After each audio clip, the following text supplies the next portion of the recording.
السلام علیکم ورحمۃ اللہ وبرکاتہ۔ میں محمد عظمت رضا رضوی نظامی، استاد جامعۃ الرضا فاطمۃ الزہرا سورت گجرات، درجہ فضیلت کی جملہ متعلمات سے مخاطب اور آپ تمام سے مخاطب جو بھی اس سبق کو پڑھ رہے ہیں، میرے اس ویڈیو کو دیکھ رہے ہیں، اللہ پاک آپ سب کو علم نافع عطا فرمائے۔ چلیے آج کا سبق پڑھتے ہیں۔ اللہ رب محمد صلی اللہ علیہ وسلم، نحن عباد محمد صلی اللہ علیہ وسلم۔ اللہم رب اشرح لی صدری ویسر لی امری واحلل عقدۃ من لسانی یفقہوا قولی۔ اللہم رب یسر ولا تعسر وتمم بالخیر وبک نستعین یا فتاح یا فتاح یا فتاح۔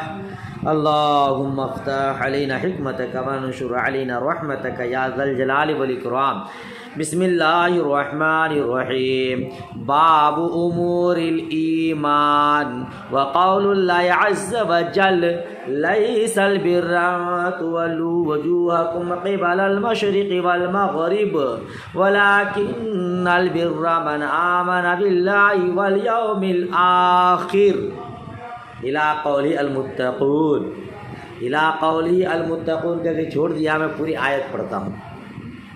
لیس البر ان تولوا وجوہکم قبل المشرق والمغرب ولکن البر من آمن باللہ والیوم الآخر والملائکۃ والکتاب والنبیین وآتى المال على حبه ذوي القربى واليتامى والمساكين وابن السبيل والسائلين وفي الرقاب وأقام الصلاة وآتى الزكاة والموفون بعهدهم إذا عاهدوا والصابرين في البأساء والضراء وحين البأس اولئک الذین صدقوا واولئک هم المتقون۔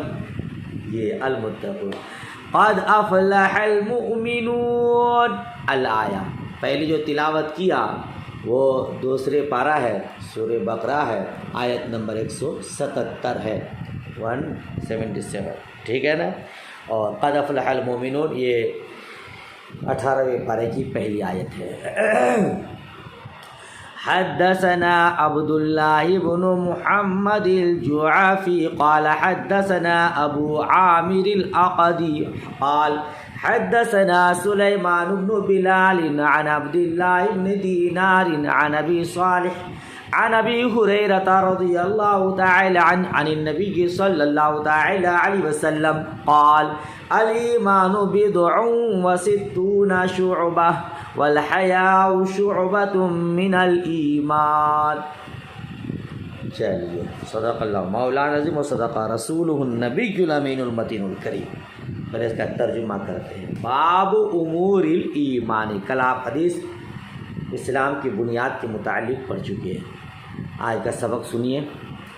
باب امور الایمان، یہ باب ہے امور ایمان کے بارے میں، ایمان کے معاملات کے بارے میں، ہے نا۔ وقول اللہ عز وجل، اور اللہ تبارک و تعالیٰ کے اس قول کے بارے میں، اللہ عز وجل کے اس قول کے بارے میں، لیس البر ان تولوا وجوہکم قبل المشرق والمغرب۔ یہ کہتے ہیں کہ ترجمہ کیا ہوگا؟ یہ نہیں کہ منہ مشرق یا مغرب کی طرف کرو، لیس البر نیکی یہ نہیں کہ منہ مشرق یا مغرب کی طرف کرو، ہاں اصل نیکی یہ کہ ایمان لائے اللہ اور قیامت اور فرشتوں اور کتاب اور پیغمبروں پر، اور اللہ کی محبت میں اپنا عزیز مال دے، رشتہ داروں اور یتیموں اور مسکینوں اور راہ گیر اور سائلوں کو، اور گردنیں چھڑانے میں، اور نماز قائم رکھے، زکوٰۃ دے، اور اپنا قول پورا کرنے والے جب عہد کریں، اور صبر والے مصیبت اور سختی میں اور جہاد کے وقت، یہی ہیں جنہوں نے اپنی بات سچی کی اور یہی پرہیزگار ہیں۔ میں نے جس آیت کی تلاوت کی یہ اس کا پورا ترجمہ ہوا۔ اس آیت کا شان نزول تھوڑا ملاحظہ کر لیں تو میں بتاتا ہوں کہ امام بخاری علیہ رحمہ نے اس آیت سے کتاب اور اس باب کا آغاز کیوں کیا۔ یہ آیت جس کو آپ نے تلاوت کیا، ترجمہ سماعت کیا، یہود و نصارہ کے حق میں نازل ہوئی، کیونکہ یہود نے بیت المقدس کے مشرق کو اور نصارہ نے اس کے مغرب کو قبلہ بنا رکھا تھا، اور ہر فریق کا گمان تھا کہ صرف اس قبلہ ہی کی طرف منہ کرنا کافی ہے۔ اس آیت میں ان کا رد فرمایا گیا کہ بیت المقدس کا قبلہ ہونا منسوخ ہو گیا، ٹھیک ہے نا۔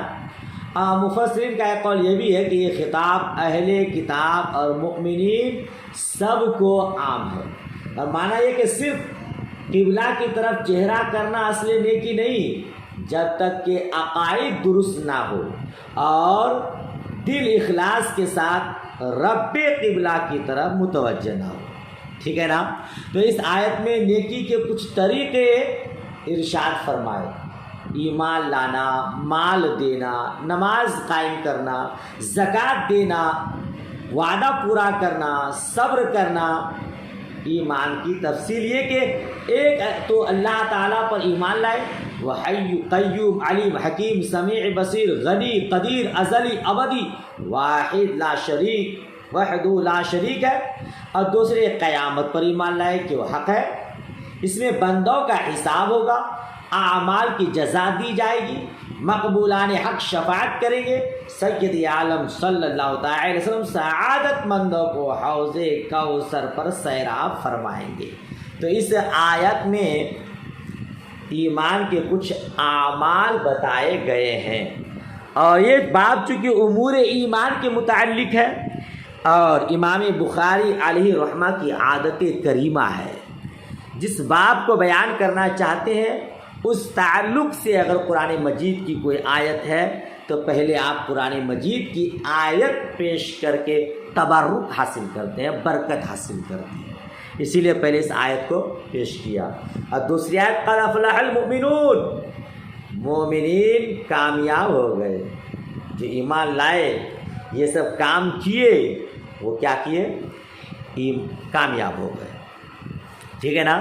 تو امام بخاری علیہ رحمہ نے برکت حاصل کرنے کے لیے قرآن مجید کی اس آیت سے اس باب کو شروع کیا۔ آگے دیکھیے، حدثنا عبداللہ ابن محمد، یہ روایت آپ تو ترجمہ کر ہی لیتے ہیں، آخری روایت دیکھیں، عن ابی ہریرہ عن النبی صلی اللہ تعالی علیہ وسلم، حضرت ابو ہریرہ رضی اللہ تعالی عنہ سے روایت، وہ روایت کرتے ہیں نبی مکرم صلی اللہ تعالی علیہ وسلم سے، قال، حضور نے ارشاد فرمایا، الایمان بضع و ستون شعبہ شعبۃ، یعنی ایمان کے 60 سے کچھ زائد شاخیں ہیں، ایمان کے 60 سے کچھ زائد شعبے ہیں، شاخیں ہیں، والحیاء شعبۃ من الایمان، اور حیا بھی ایمان کا ایک شعبہ ہے، ٹھیک ہے۔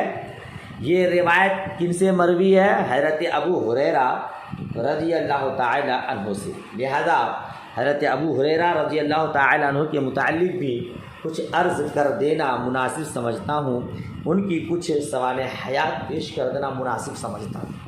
یاد رکھیے گا، ابو ہریرہ رضی اللہ تعالی عنہ کنیت ہے آپ کی، اور آپ اپنی کنیت کے ساتھ اتنے مشہور ہوئے کہ نام گمنام ہو گیا، آپ کا نام بہت کم لوگ جانتے ہیں، ابو ہریرہ، چونکہ عن ابی ہریرہ قال ابو ہریرہ اسی طرح روایت ہوتی ہے، تو جتنا ان کے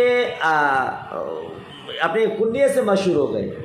اور دوسری بات ہے کہ ان کے نام کے بارے میں بہت اختلاف بھی ہے، جی، جتنے اختلافات ان کے نام کے بارے میں ہے، کسی نام کے بارے میں اتنا اختلاف نہیں ہے۔ علامہ عبد البر نے فرمایا 20 قول ہیں، اللہ اکبر، اور علامہ نووی نے فرمایا 30 سے زیادہ اقوال ہیں۔ ایک روایت ہے کہ ان کا نام جاہلیت میں عبد شمس تھا، جو آپ کے حاشیہ میں لکھا ہے، اور مسلمان ہونے کے بعد عبد الرحمن رکھا گیا، ٹھیک ہے نا۔ علامہ عینی نے فرمایا سب سے قریب ترین قول ہے کہ ان کا نام عبداللہ یا عبد الرحمن تھا اور باپ کا نام صخر اور قبیلہ اوس کے فرد تھے۔ اپنی کنیت کے بارے میں حضرت ابو ہریرہ رضی اللہ تعالیٰ خود بتاتے ہیں کہ میں بکریاں چراتا تھا، میری ایک چھوٹی بلی تھی، اس سے دل بہلاتا تھا تو لوگوں نے ابو ہریرہ کہنا شروع کر دیا۔ سمجھ رہے ہیں ابو ہریرہ کہنے کی وجہ آپ نے خود بتایا۔ اور ایک روایت ہے کہ اس بلی کو آستین میں رکھے رہتے اور ایک بار حضور نبی مکرم صلی اللہ تعالی علیہ وسلم نے دیکھ لیا، فرمایا اے ابو ہریرہ یا ابا ہریرہ، اے ابو ہریرہ۔ اب یہی عام و خاص کے زبان پر چل گیا۔ ہریرہ کیونکہ ہرتن کی تصغیر ہے اور ہرتن کے معنی بلی، ہریرہ کے معنی میں بلیہ، جو آپ لوگ یو پی کے لوگ زیادہ تر تصغیر استعمال کرتے ہیں بلیہ۔ ابو ہریرہ کے معنی بلیہ کے باپ، یہ معنی ہو گیا ہے نا۔ آپ کی والدہ ماجدہ کا نام میمونہ یا امینہ اختلاف ہے، میمونہ نام ہے یا امینہ ہے۔ کہتے ہیں کہ زمانے تک اسلام سے مشرف نہ ہوئی، ابو ہریرہ کی درخواست پر حضور نبی مکرم صلی اللہ تعالی علیہ وسلم نے دعا فرمائی اور وہ مسلمان ہو گئی۔ حضرت ابو ہریرہ رضی اللہ تعالی عنہ کی والدہ ماجدہ بھی مسلمان ہو گئی ہے نا۔ خیبر کے سال ایمان لائے، اصحاب صفہ کے نقیب تھے، ان کی دیکھ بھال تعلیم و تربیت ان کے سپرد تھی۔ مسلمان ہونے کے بعد ہمیشہ خدمت اقدس میں حاضر رہتے، تمام غزوات میں شریک رہے۔ صحابہ کرام میں سب سے زیادہ حدیثیں انہی سے مروی ہیں۔ اجل صحابہ کرام ان سے حدیثیں پوچھتے، لوگوں کو ان کے پاس بھیجتے۔ خود فرمایا تم لوگ کہتے ہو ابو ہریرہ بہت زیادہ حدیثیں بیان کرتا ہے، اللہ کے یہاں جانا ہے، میں مسکین تھا، کھانے کو مل جاتا اور رسول پاک صلی اللہ تعالی وسلم کی خدمت میں حاضر رہتا۔ مہاجرین بازاروں میں تجارت میں مشغول رہتے، انصار اپنے کام میں ان موقع پر موجود رہتا کہ یہ لوگ نہ ہوتے۔ میں ان باتوں کو یاد رکھتا جو یہ لوگ یاد نہیں رکھتے۔ جی ابھی آپ روایت آگے پڑھیں گے، آپ کا حافظہ بڑا کمزور تھا، کچھ باتیں یاد رہتی کچھ باتیں یاد نہ رہتی۔ ایک مرتبہ مصطفیٰ جان رحمت صلی اللہ علیہ وسلم کی بارگاہ میں حاضر ہوئے اور دماغ اور ذہن کی کمزوری کی شکایت کی تو مصطفیٰ جان رحمت نے فرمایا اپنی چادر پھیلاؤ۔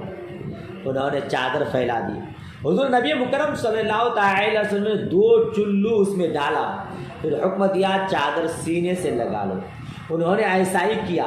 فرماتے ہیں پھر میرا حافظہ اتنا قوی ہو گیا، اس کے بعد پھر کچھ نہیں بھولا۔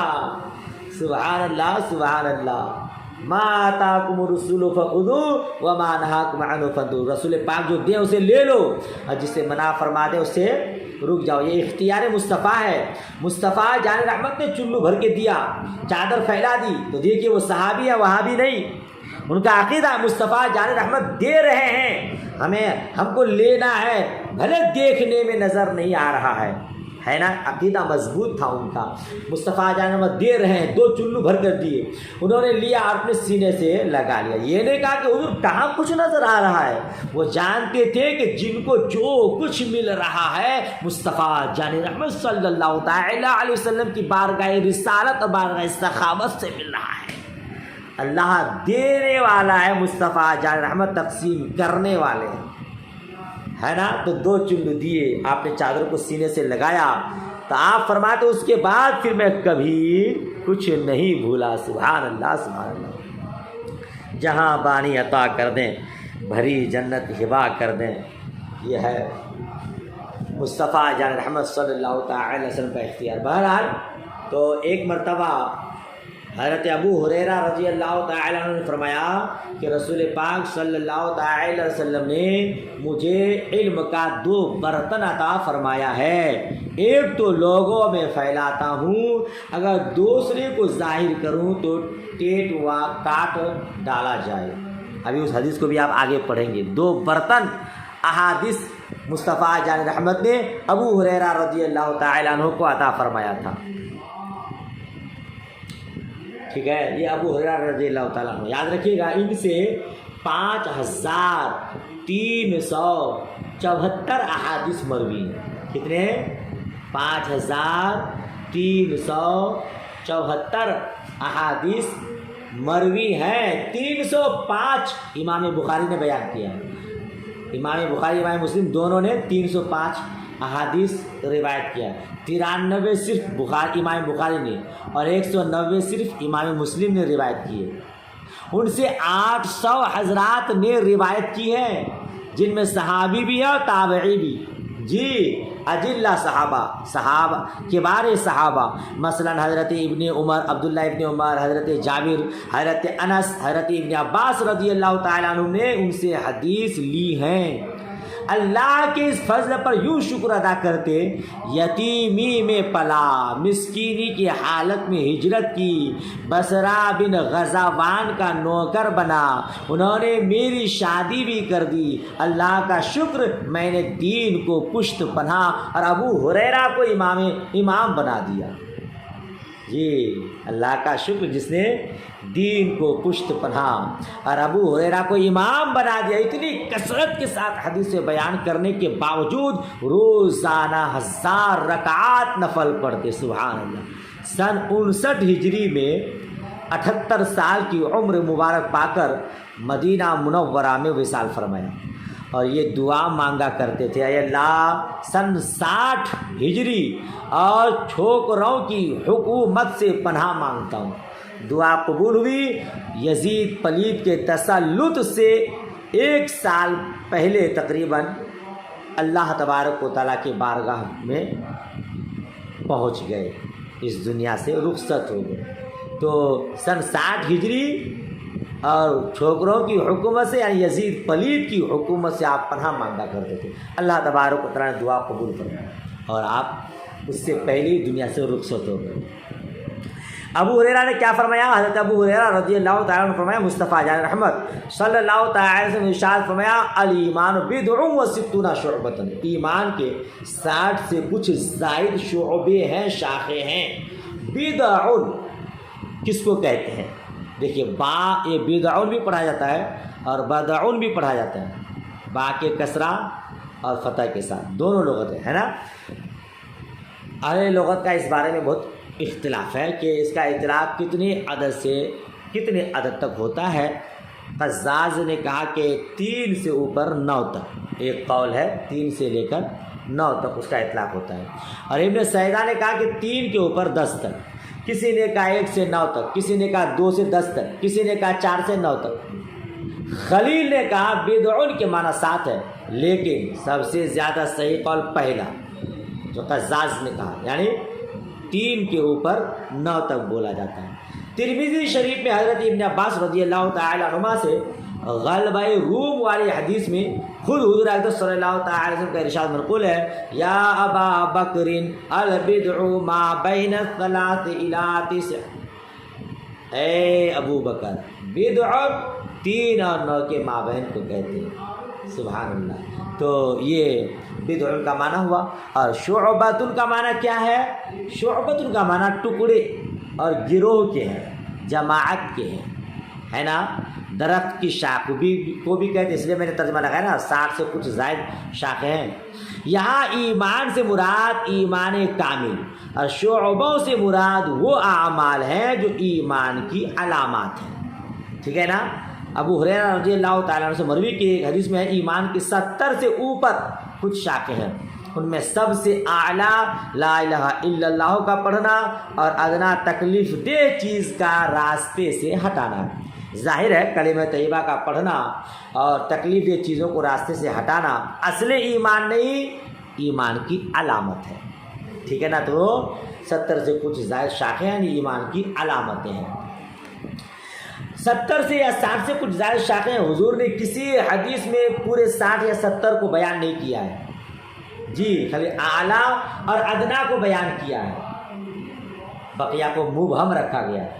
بہتر یہی ہے، اس میں کوشش نہ کی جائے کہ کتنے ہیں پورے کو یکجا کی جائے، نہیں، جب حضور نے مبہم رکھا تو بہتر وہی ہے، بس یہ کہہ دیا جائے 60 سے کچھ زائد شاخیں ہیں، 70 سے کچھ زائد شاخیں کتنے ہیں، اس کے جب حضور نے ایک جگہ متعین نہیں کیا ہے تو ہمیں آپ کو کسی کو متعین نہیں کرنا چاہیے، یہی بہتر ہوگی۔ ٹھیک ہے، چلیے بات ختم ہو گئی، آگے کی حدیث پڑھیے۔ قال یعنی والحیاء شعبۃ، اچھا حیا کا بھی ترجمہ اور اس کا معنی یاد کر لیجئے۔ حیا کس کو کہتے ہیں؟ دیکھیے، اردو میں شرم کہتے ہیں، عربی میں حیا کہتے ہیں۔ حیا کو اردو میں شرم کہتے ہیں۔ حیا کا لغوی معنی ہے عیب لگائے جانے کے اندیشے سے چھپنا، کوئی عیب نہ لگائے چھپے رہے، اسی کو حیا کہتے ہیں۔ شریعت میں حیا کے معنی ہے انسان کا وہ وصف جو اسے برائی سے بچنے پر ابھارے اور اہل حقوق کے حقوق کی ادائیگی میں کوتاہی سے روکے۔ ٹھیک ہے نا، جس کے اندر حیا ہوگی، شرم ہوگی، وہ برائی سے بچتا رہے گا، اس کی حیا، اس کی شرم کہے گی کہ خبردار یہ برائی نہ کر ورنہ لوگ جان لیں گے، تو کیسے اپنا چہرہ دکھائے گا، منہ دکھائے گا۔ اہل حقوق کی ادائیگی میں کوتاہی سے روکے۔ اگر انسان کے اندر حیا شرم ہے تو ہر کسی کا حق ادا کرے گا، اس کے اندر کی جو شرم ہے وہ اس کو حقوق کی ادائیگی میں کوتاہی سے روکے گا۔ ماں کا حق کیا، باپ کا حق کیا، بیوی کا حق کیا، بچوں کا حق کیا ہے، رشتہ داروں کا حق کیا ہے، پڑوسی کا حق کیا ہے، وہ سب کو ادا کرے گا۔ یہ ہے حیا۔ تو انسان، ظاہر سی بات ہے کہ عام طور پر بات بولتے لوگ کہ دو چیزوں کی وجہ سے لوگ گناہوں سے بچ جاتے ہیں، ایک ہے حیا، ایک ہے ڈر۔ شرم جس کے اندر ہو وہ کبھی غلط کام نہیں کرے گا، جس کے اندر خوف خدا ہو وہ کبھی غلط کام نہیں کرے گا۔ اچھا، یہ تو خوف خدا کی بات ہے، اگر دنیا میں بھی کسی کا ڈر ہو جائے، جیسے مدرسے کے طالبات ہیں، وہ دو چیزوں کی وجہ سے پڑھائی کرتے ہیں، اگر یہ دو چیزیں نہ ہو تو پڑھائی نہ کریں۔ ایک تو حیا ہے کہ میں کلاس میں اگر اچھے سے نہیں پڑھوں گی تو بچیاں سوچیں گی کتنا کمزور ذہن ہے۔ ایک جو ہے اپنے اساتذہ کا ڈر ہے کہ وہ ماریں گے، پیٹیں گے، کچھ کہہ دیں گے۔ یہ دو چیزیں ہونی چاہیے انسان کے اندر، وہ ان دو چیزیں اگر اپنے اندر پال لے گا تو ہمیشہ ہر برائی سے بچتا رہے گا۔ اللہ پاک ہم سب کو حیا عطا فرمائے، خوف خداوندی عطا فرمائے، آمین ثم آمین۔ تو یہ حیا کا معنی ہو گیا۔ ٹھیک ہے، آگے بڑھیں۔ باب المسلم من سلم المسلمون من لسانه ویده، مسلمان کامل وہ ہے جس سے دوسرے مسلمان، جس کے زبان و ہاتھ سے دوسرے مسلمان محفوظ رہ جائیں۔ یہ مسلمان وہ ہے جس کی زبان اور ہاتھ سے مسلمان سلامت رہے۔ ٹھیک ہے، حدیث دیکھیے۔ حدثنا آدم بن ابی ایاس قال حدثنا شعبۃ عن عبد الله بن ابی الصفر و اسماعیل عن الشعبي عن عبد الله بن عمرو عن النبي صلى الله تعالى وسلم قال المسلم من سلم المسلمون من لسانه ويده والمهاجر من هجر ما نهى الله عنه قال ابو عبد الله وقال ابو معاوية حدثنا داود بن ابي هند عن عامر قال سمعت عبد الله بن عمرو ويحدث عن النبي صلى الله تعالى وسلم وقال عبد الأعلى عن داود عن عامر عن عبد الله عن النبي صلى الله تعالى عليه وسلم۔ ٹھیک ہے، آخری روایت سے آپ ترجمہ شروع کیجیے راوی سے۔ عن عبداللہ ابن عمرو، حضرت عبداللہ ابن عمرو رضی اللہ تعالی عنہما سے روایت ہے، نبی پاک صلی اللہ تعالی وسلم نے ارشاد فرمایا، مسلمان وہ ہے جس کی زبان اور ہاتھ سے مسلمان سلامت رہے۔ والمہاجر من ہجرا، اور مہاجر وہ ہے جو ان باتوں کو چھوڑ دے جن سے اللہ تعالی نے منع فرمایا ہے۔ ٹھیک ہے، قال ابو عبداللہ البخاری اوپر لکھا، حضرت ابو عبداللہ یعنی امام بخاری نے فرمایا وقال ابو معاویہ، اور حضرت ابو معاویہ نے فرمایا ہم سے حدیث بیان کہ داؤد بن ابو ہند نے، وہ روایت کرتے ہیں حضرت عامر سے، قال وہ شعبی، قال کا فائل، میں نے عبداللہ ابن عمرو کو حدیث بیان، میں نے عبداللہ ابن عمرو کو نبی مکرم صلی اللہ تعالی علیہ وسلم سے حدیث بیان کرتے ہوئے سنا ہے۔ قال عبدالاعلی عن داؤد، عبداللہ نے حضرت داؤد سے روایت کرتے ہوئے کہا، وہ روایت کرتے ہیں عامر سے، وہ روایت کرتے ہیں عبداللہ سے، وہ روایت کرتے ہیں حضرت نبی مکرم صلی اللہ تعالی علیہ وسلم سے، یعنی اس طرح بھی یہ حدیث مروی ہے، ٹھیک ہے نا۔ حدیث کا مفہوم سمجھیے، مسلمان وہ ہے جس کے زبان اور ہاتھ سے دوسرے مسلمان محفوظ ہو جائیں، محفوظ رہے، سلامت رہے۔ یہ روایت حضرت عبداللہ ابن عمرو بن عاص رضی اللہ تعالی عنہ سے روایت ہے، تو ان کے بارے میں بھی کچھ معلومات حاصل کر لیجئے۔ یاد رکھیے عبداللہ ابن عمرو بن عاص یہ قرشی صحابی ہے، اور صحابی ابن صحابی ہے، باپ بھی صحابی، بیٹا بھی صحابی۔ ان کے والد حضرت عمرو بن عاص فاتح مصر رضی اللہ تعالی مشہور معروف صحابی ہیں حضرت عمرو بن عاص۔ یہ اپنے باپ سے پہلے ہی مان لائے، کون؟ حضرت عبداللہ ابن عباد الاربعہ میں ان کا بھی نام ہے۔ یہ ان 6 صحابہ میں سے ایک ہیں جن سے بہت زیادہ حدیث مروی، بہت زیادہ عابد زاہد شب زندہ دار بزرگ تھے، راتوں کو خلوت میں روتے روتے پلکیں خراب ہو گئی تھی، غالباً اسی کے اثر سے اخیر عمر میں نابینا ہو گئے تھے، اس کے باوجود بہت پائے کے عالم بھی تھے۔ انہیں حضور اکرم صلی اللہ تعالی علیہ وسلم نے حدیثیں لکھنے کی اجازت دی تھی، اس لیے ان کے پاس تمام صحابہ کرام سے زیادہ احادیث کا ذخیرہ تھا۔ جی اگرچہ روایت حضرت ابو ہریرہ رضی اللہ تعالی عنہ زیادہ کیے ہیں، مگر حدیثیں زیادہ کن کے پاس تھی؟ حضرت عبداللہ ابن عمرو بن عاص کے پاس، کیونکہ ان کے پاس حدیثیں لکھی ہوئی تھیں، اور روایت میں آتا ہے کہ ان کے پاس جو حدیثیں لکھی ہوئی تھی ان کی تعداد 700 ہے، ٹھیک ہے۔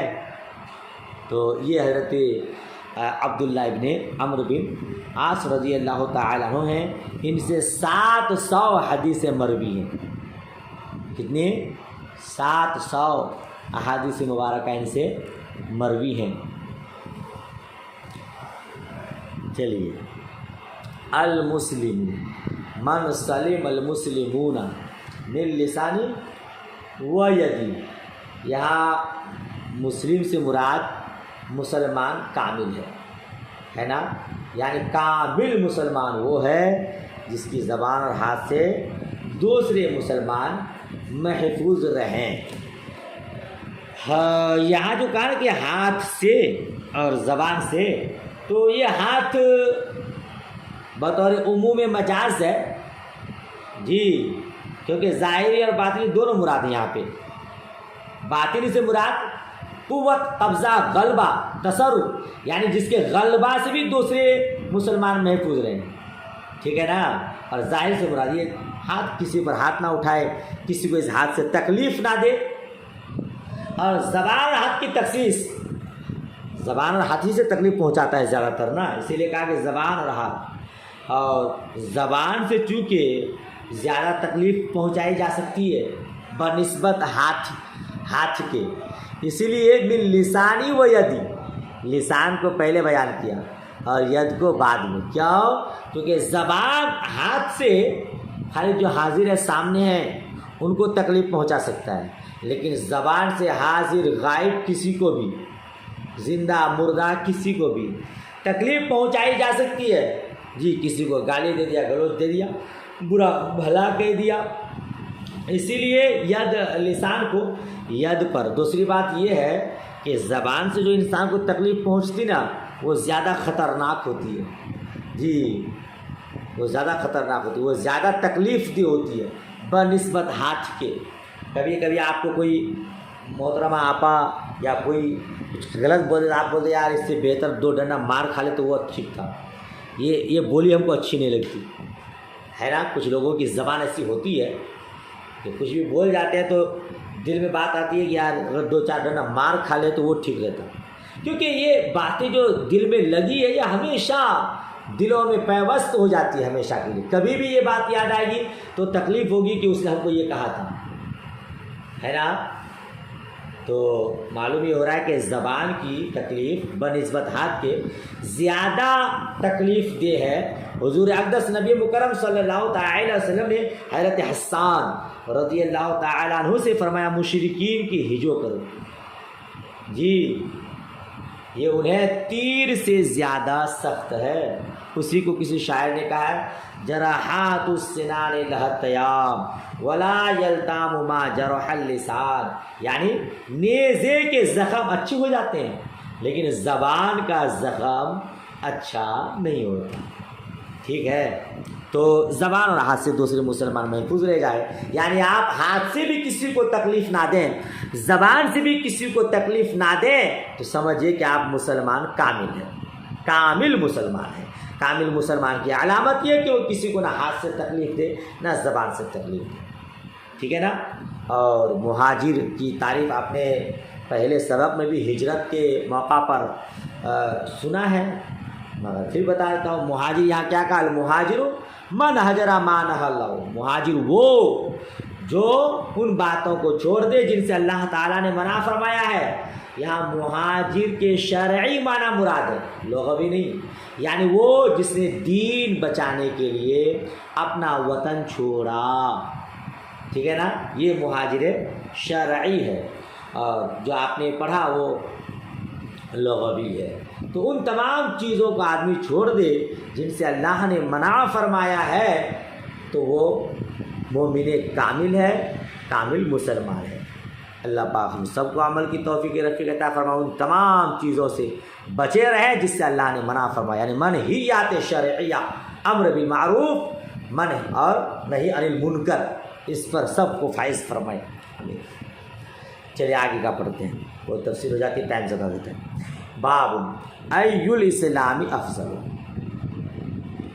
حدثنا سعید بن یحیی بن سعید الاموی القرشی قال حدثنا ابی قال حدثنا ابو بردہ بن عبد اللہ بن ابی بردہ عن ابی بردہ عن ابی موسیٰ قال قالوا یا رسول اللہ صلی اللہ تعالی علیہ وسلم ای الاسلام افضل قال من سلم المسلمون من لسانہ و یدہ. جی وہی حدیث جو پڑھے آپ، آخری روایت دیکھیے. یہ باب ہے کہ اسلام کا کون سا عمل بہتر ہے.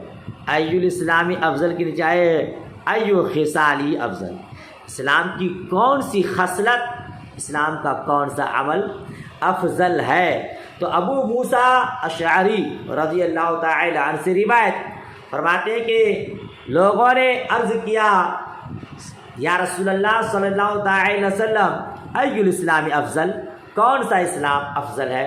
قال حضور نبی مکرم صلی اللہ تعالی علیہ وسلم نے ارشاد فرمایا کہ افضل وہ ہے جس کے ہاتھ اور زبان سے مسلمان محفوظ رہے. یہ سب سے افضل عمل ہے.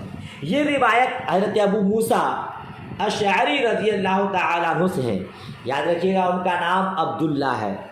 یہ یمن کے باشندے اور قبیلہ اشعار کے فرد ہیں، اس لیے ان کو اشعری کہا جاتا ہے نا. قبیلہ اشعار کے رہنے والے ہیں، اس لیے کیا کہا جاتا ہے ان کو اشعری. یہ قبل ہجرت مکہ مکرمہ میں حاضر ہو کر ایمان لائے، حبشہ کی جانب ہجرت کی، وہاں سے غزوہ خیبر کے موقع پر واپس آ کر مدینہ طیبہ میں رہائش اختیار کی. یہ صحابہ کرام زبردست عالم اور مفتی تھے، حکمرانی اور سیاست کا خاص ملکہ تھا. حضور نبی مکرم صلی اللہ تعالی علیہ وسلم نے ان کو زبید عدل سواحل یمن کا حاکم بنایا تھا. حضرت فاروق اعظم رضی اللہ تعالی عنہ نے ان کو بصرہ اور کوفہ کا گورنر بنایا تھا. فارس کا مشہور شہر حواس انہوں نے فتح فرمایا. شام کے جہاد میں شریک ہوئے. حضرت علی رضی اللہ تعالی عنہ کے بڑے معتمد تھے. اخیر عمر میں مکہ کی سکونت اختیار کر لی تھی اور وہی سن 41 یا 44 یا 45 میں یا 52 میں 63 سال کی عمر میں وصال فرمایا۔ یہ 41 44 45 یعنی راوی کو مورخ کو شک ہوا ہے، اسی لیے کہا کہ 41 ہجری میں یا 44 ہجری میں یا 45 میں۔ ان سے 300 احادیث مروی ہیں حضرت ابو موسیٰ اشعری رضی اللہ تعالی سے۔ جی یہ ابو موسیٰ اشعری بولیے گا، کیونکہ ابو موسیٰ کے نام کے 4 حضرات اور ہیں۔ جی ایک تو یہ ابو موسیٰ اشعری، دوسرے ابو موسیٰ انصاری، اور تیسرے غافقی، اور چوتھی الحکمی۔ یعنی یہ روایت ابو موسیٰ اشعری کی ہے، انہیں سے زیادہ تر احادیث مروی ہے، ٹھیک ہے نا۔ چلیے بہرحال تو یہ ابو موسیٰ اشعری ہے۔ فرماتے کہ قالوا یا رسول اللہ، صحابہ کرام نے عرض کیا اے اللہ کے رسول صلی اللہ تعالی وسلم، ای الاسلام افضل۔ یہ قالو کا فاعل کون ہے؟ کہ لوگوں نے پوچھا تو حدیث میں قائل کا نام نہیں، حدیث میں قائل کا نام نہیں ہے، اسی سند کے ساتھ ہے، ٹھیک ہے نا۔ کون ہے نہیں ہے اس کی تخصیص نہیں، بہرحال چند اشخاص نے صحابہ کرام نے مصطفیٰ جان رحمت صلی اللہ تعالی علیہ وسلم سے پوچھا ای الاسلام۔ دیکھیے گا ای الاسلام، ایو ہمیشہ ایسی چیزوں پر داخل ہوتا ہے جو متعدد ہو، چند ہو۔ سوال ہوتا ہے کہ ایو، یاد رکھیں پہلے، ہمیشہ ایسی چیزوں پر داخل ہوتا ہے جو متعدد ہو، اور اسلام ایک ہی چیز ہے، اس میں تعدد نہیں، اس لیے شارحین حضرات نے تعویل کی ہے یہاں مضاف محذوف ہے، یعنی اصحاب، تقدیر یہ بات ہے ایو اصحاب الاسلام افضل، اور یہاں نیچے لکھا ایو خصال افضل، ایو خصال الاسلام افضل، ایو خصال الاسلام افضل، اسلام کی کون سی خصلت افضل ہے، یعنی کہ ایو اصحاب الاسلام افضل، کون سا مسلمان افضل ہے، کون سا اسلام والا افضل ہے نا۔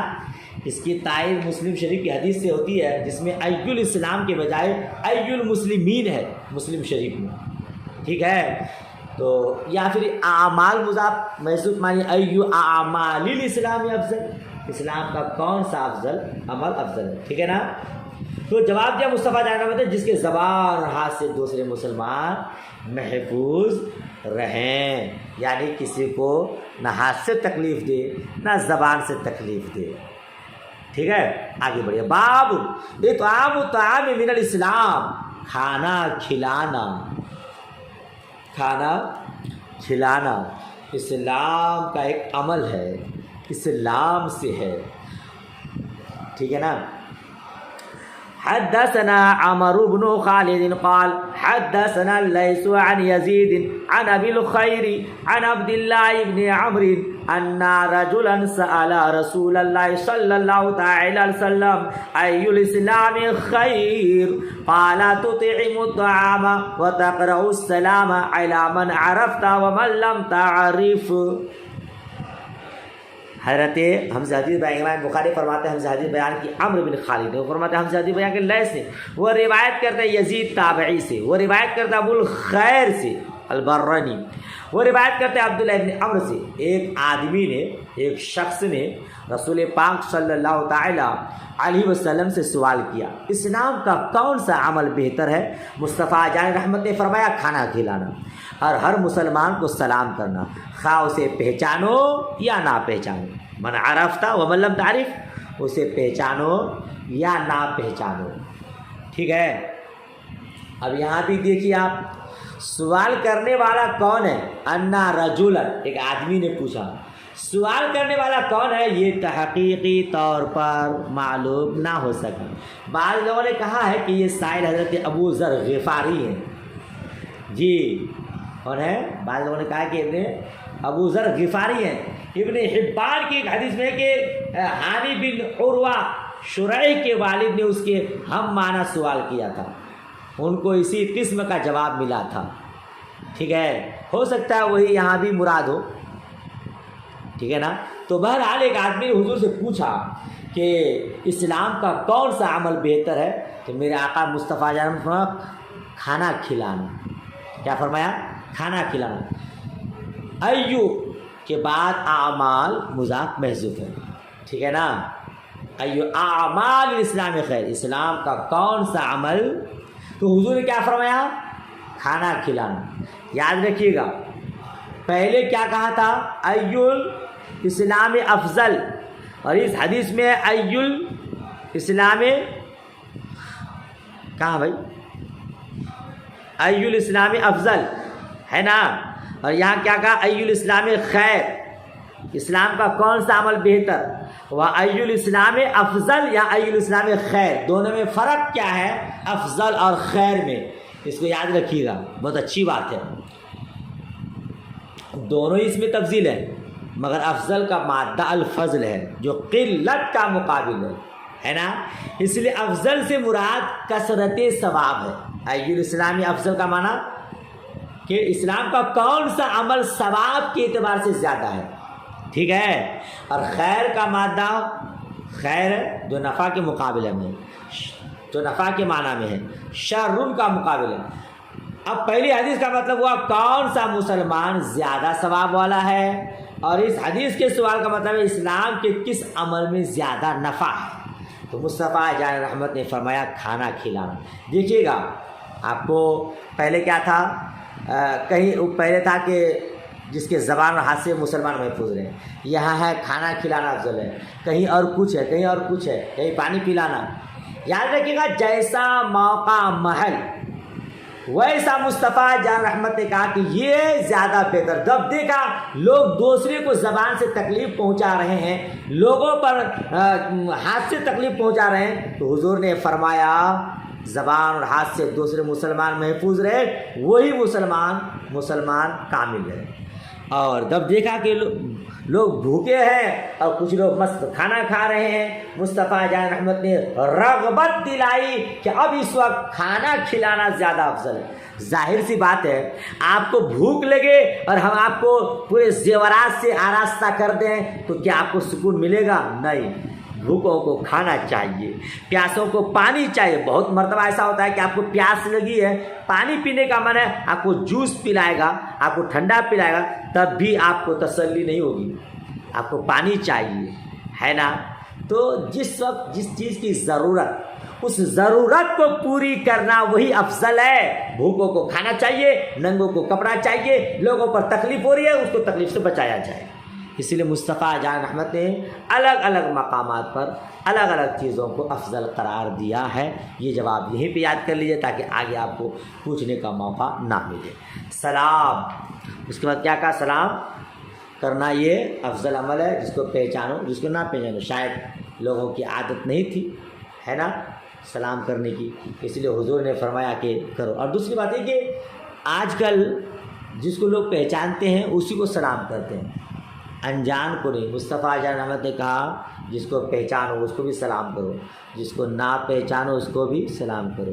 اچھا ایک بات، آج ہم لوگ بد مذہب لوگوں کو سلام نہیں کرتے. سلام کرنا بھی نہیں چاہیے، مگر وہ خود سلام کرتا ہے اور بولے یار سلام کرنے سے جواب بھی نہیں دیتا. یاد رکھیے گا جس کو پہچانو جس کو نہ پہچانو وہ مسلمان ہو، اور آپ اس کو پہچانے یا نہ پہچانے سلام کریں. غیر مسلمان کو تھوڑی آپ سلام کر دیں گے کہ کہے گا بھائی تو عام ہے کہ جس کو پہچانو نہ پہچانو اس کو سلام کرو، تو کیا ہم کافر کو بھی سلام کرنے جائیں؟ تو بد مذہب وہابی غیر مقلد وغیرہ ہمارے یہاں وہ مسلمان ہے ہی نہیں. تو بھلے ہم اس کو پہچانے تب بھی ہم سلام نہ کریں، نہ پہچانے تب بھی ہم سلام نہ کریں. جی نہ اس کو اگر عمومیت پر عمل کریں تو جاؤ بھائی تم کافروں کو بھی سلام کرو. سمجھ رہے ہیں؟ تو غیر مسلم کو سلام کرنا جائز نہیں ہے. جو بد مذہب لوگ ہیں انہیں بھی سلام کرنا جائز نہیں ہے. تو پہچان نہ ہو یا پہچان ہو، لیکن اگر وہ بد مذہب ہے تو ان کو سلام نہیں کیجیے گا. چلیے آج یہیں تک رہنے دیتے ہیں، کل انشاءاللہ تبارک و تعالی اس کے آگے پڑھیں گے. دعائے خیر میں یاد. اللہ حافظ، خدا حافظ.